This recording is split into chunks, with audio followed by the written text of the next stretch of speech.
Hi everyone, good morning. It's Margaret Manning here, and welcome to 60 and Me. Hope that you're having a happy and healthy morning today, woken up with a smile on your face and ready for a brand new day. But I'm starting my day, as I always do, with a cup of tea. I've got my ginger and lemon and manuka honey tea. Now, I had never actually tried manuka honey before. I've read about it and I've heard it's very good for you. So I did a bit of research, and it turns out that manuka honey is from the manuka tree in Australia and New Zealand. And it's apparently one of these honeys that's really got all kinds of amazing antibacterial and positive impact on your health. So it heals wounds and infections. It's good for digestion, boosting the immune system. This manuka honey is magical. So if we've got some women maybe from Australia or New Zealand, you could tell us a bit more about your very precious manuka honey. But I have it in my cup of tea this morning. It's actually part of the tea mixture. So there you are. Hope it's going to be good. So I hope you've got a cup of tea or coffee too, and sit down, relax. I want to chat with you about something that is something that I really picked up when I was in the UK. Well, I was born there, of course, so it was kind of in my genes. But when I went back as an adult and realized there was something that people say all the time besides love. They say, hello, love. It's a very common English greeting. But it's those two famous words, I'm sorry. Sorry. And it happens everywhere you can imagine. If you bump into someone, you say, oh, I'm sorry. Or if you don't bump into someone, they bump into you, say sorry. And your whole life seems to be re-evolving around this apology for yourself, for being whatever is wrong. If the train is late, I'm sorry. If it's, if someone's having a bad day, oh, I'm sorry. And it's almost instinctual. It's very, very strange. And it's most people say it without even thinking. So one of our bloggers, Ginny McReynolds, wrote an article about this. And she said, no problem saying sorry, but just say it the right way and when you actually mean it. And when you're not using the word sorry for something that isn't your fault, or there's no reason on earth for you to say that you're sorry for, just don't take the whole world on your shoulders, and just use it in the correct way. So. And it's really true. She was so funny. She was giving all these examples and saying, it's almost become a habit. And there's probably other phrases that you say too that are habitual, but I'm sorry, big one in the UK. And I think around the world too. It's just, I think it points to a bigger issue. So we're going to chat about that. So first of all, here's some things to take into account if you're, you're thinking of saying or instinctually saying sorry. First thing is, don't apologize if you're not really sorry. This is an obvious one. I mean, if you bump into someone and you, accidentally knock over their coffee or something, you say, oh, I'm sorry, I'm really sorry. And then you help them to clean it up. Or if you bump into someone, just by accident in the underground or, on the bus, oh, sorry, easy, that's perfect. But if someone bumps into you, don't catch yourself saying sorry. It's their apology if they were inclined to say sorry, but sometimes both of you are saying sorry. It's actually quite funny. So, that kind of negates the sorry, I guess. But anyway, if you didn't do anything at all, don't apologize. It's not for you. And then you just get out of the habit of just feeling guilty for everything and feeling responsible. Don't apologize if you don't really know the reason why you're doing it. And sometimes this is a really good one. It's like, you think you've upset someone because you've said something. You've assumed that you've upset them, so you apologize. They didn't even notice it. So if you really know why you're saying sorry, like you did do something that upset their feelings, or, unconsciously you didn't mean to do, then yeah, that's worth an apology. But the point here, of course, is not to diminish yourself. Don't be inferior by always apologizing to people. And there is that little bit of an insecurity, I think, in a lot of us that, by ourselves, we can handle self-criticism. We criticize ourselves enough.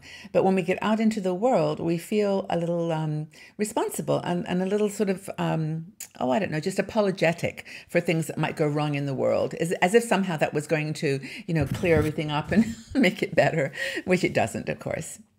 Okay, first of all, another one now is don't ruin an apology with an excuse.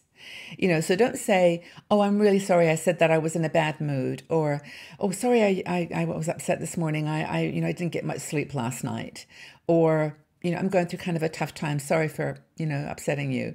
Don't, or something that's going to happen in the future. Like, well, I'm sorry if I'm going to be in a bad mood tonight because I'm probably not going to get much sleep or whatever. But don't use an excuse to justify your apology. If you're sorry for something, say it. Gosh, I'm really sorry. I didn't mean to upset you. Mean it. Say it. Look in their face and really mean it. But don't then add an excuse why you apologized, because that's just apologizing for your apology. Anyway, you get where I'm going with this. So don't follow it with an excuse. Don't use an apology if you're just trying to soften a situation.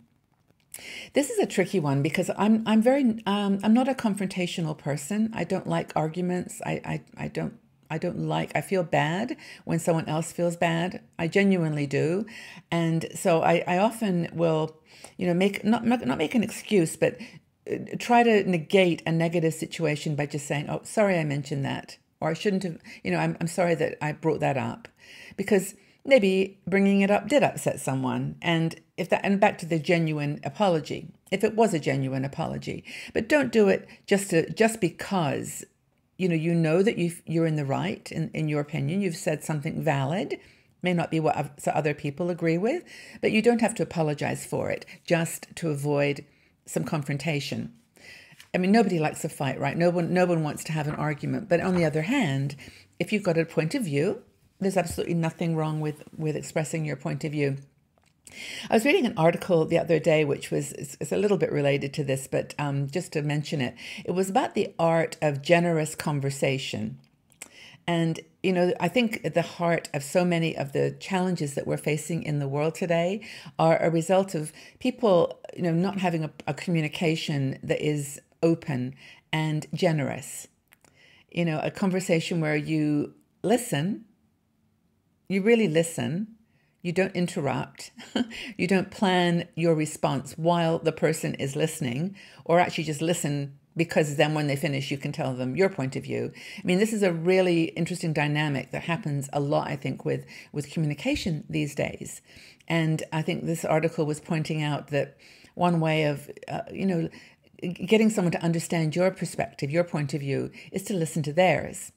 And only when you've done that do you kind of earn the right to criticize their point of view, or to argue it, or to be in an opposing position, but not just listen and then immediately snap back with your story or your point of view. So I think there that when you hold back from making an apology and saying I'm sorry because you don't want to get someone upset, then just think about that. Think, is there a different, better way that I can have this conversation without me apologizing and without getting them to apologize? We both have an equal, perspective. So I think that's kind of important. Another thing is, don't say you're sorry if you are something else. If you're angry, say, I'm angry. I'm really feeling upset by that. Don't say, oh, sorry, and just like put your tail between your legs and walk away. Just, if you're feeling an emotion, admit that emotion. To say, I'm feeling angry. I'm afraid. That worries me. I'm afraid of this, even afraid of this conversation. That's okay, but don't say sorry just to make you hide those emotions that are really there and valid. The last thing is, and I think Jenny's got a really good point here, it relates back to what we've said already, which is don't say you're sorry just to make someone feel better. I mean, someone can be feeling really depressed about something and you say, oh, I'm really sorry, to hear that. And you might be feeling empathy with them, and you might even, like, for example, when someone has lost someone that they love, you might say, I'm very sorry to hear that. But it's coming from your heart. I mean, that's a real sorry. And it's more of maybe you can even think of a different way of saying that so it doesn't feel like you're not offering anything of value. You can say, I mean, I often think about this when a friend puts on Facebook that they've lost someone that they love. I immediately want to say, I'm sorry to hear that. But then I often will say, you must be feeling really, heartbroken at the moment. I hope that the memories of that person stay with you and give you strength. I sometimes say things like that rather than I'm sorry to hear that, because it doesn't, in my opinion, give a lot of power to the statement. And face to face, I think hugging someone with a sorry is good. That can really help. But anyway, I think that's, the whole idea here is to not hide behind an apology. I think this has been a really interesting conversation. I hope you've agreed. I thank Jenny for the article, because it's one that we read it all the time, like don't apologize when you don't need to.